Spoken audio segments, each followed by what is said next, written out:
جن کے پاس پیسے نہیں نا وہ ان کلمات کے ذریعے فائدہ اٹھا سکتے ہیں، جن کے پاس پیسہ ہے وہ صدقہ خیرات بھی کر سکتے ہیں، یہ بھی پڑھ کے فائدہ ڈبل فائدہ بھی لے سکتے ہیں۔ ہوا یہ کہ ہم ذرا سست مزاج لوگ ہیں، ایک نیکی ہمیں مل رہی ہو تو ہم کوشش نہیں کرتے کہ دوسری بھی اس کے ساتھ پکڑ لیں، ہم کہتے چلو کچھ نہ کچھ کر ہی رہے ہیں نا۔ صحابہ میں یہی اسپیشلٹی تھی، ان کے پاس جو نیکی کا موقع آتا تھا اس سے تو فائدہ اٹھا ہی رہے ہوتے تھے، جو ہی کوئی اور چانس بنتا وہ پچھلے کی وجہ سے اس چانس کو ضائع نہیں کرتے تھے، وہ کہتے تھے یہ بھی فائدہ چلے۔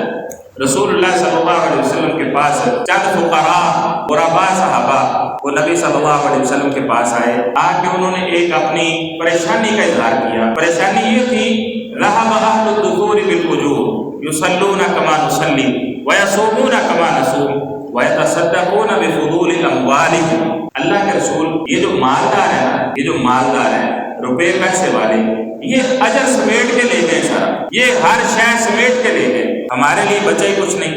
نماز وہ بھی پڑھتے ہیں ہم بھی پڑھتے ہیں، برابر ہو گیا، روزے وہ بھی رکھتے ہیں ہم بھی رکھتے ہیں، برابر ہو گیا۔ اب اضافہ کیا ہے؟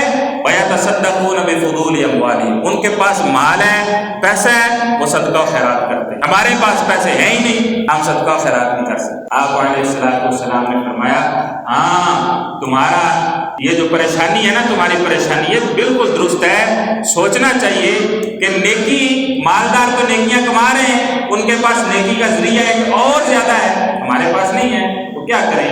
آپ نے فرمایا تم یہ کیا کرو کہ ہر نماز کے بعد 33 مرتبہ سبحان اللہ پڑھا کرو، 33 مرتبہ الحمدللہ پڑھا کرو، 33 مرتبہ اللہ اکبر پڑھا کرو، اور 1 مرتبہ لا الہ الا اللہ وحدہ لا شریک لہ لہ الملک و لہ الحمد وہو علی کل شیء قدیر پڑھ لیا کرو۔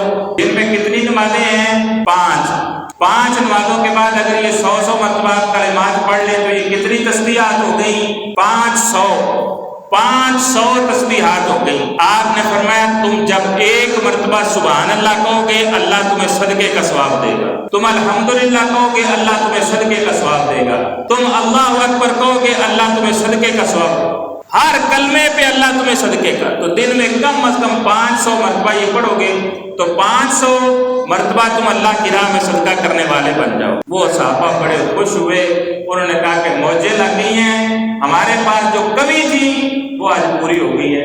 وہ ہوا یہ کہ وہ جو امیر صحابہ تھے نا، جن کے پاس پیسے تھے، ان کو بھی پتہ چل گیا کہ یہ ایک وظیفہ پوچھ کے آئے ہیں اور نبی صلی اللہ علیہ وسلم نے فرمایا کہ اس کا بڑا ثواب اور صدقے کا ثواب ملتا ہے۔ انہوں نے کہا مال تو خرچ کر ہی رہے ہیں، ہم روزانہ یہ 500 تسبیحات بھی پڑھیں۔ وہ فقراء پھر پریشان ہوئے، پھر نبی صلی اللہ علیہ وسلم اللہ کے رسول تھے وہ بھی پڑھنے لگ پائے۔ تو صحابہ نے یہ نہیں سوچا کہ چلو ہم پیسے خرچ کر رہے ہیں ٹھیک ہے وہ تسبیحات پڑھ کریں، انہوں نے کہا نہیں، پیسے بھی خرچ کریں گے، تسبیحات پڑھ کے بھی ثواب کمائیں گے، ڈبل اجر۔ تو جب صحابہ نے پھر دوسری مرتبہ شکایت کی نا کہ ہماری پریشانی، تو پھر وہ آگے نکل گئے۔ آپ نے فرمایا ذالک فضل اللہ یؤتیہ من یشاء، یہ پھر اللہ کا فضل ہے، اللہ جسے چاہتا ہے پھر عطا کر دیتا ہے۔ اگر اللہ نے ان کو صدقے کے ساتھ ساتھ یہ پڑھنے کی بھی توفیق عطا فرما دی ہے تو اب اس میں کیا کر سکتا ہوں؟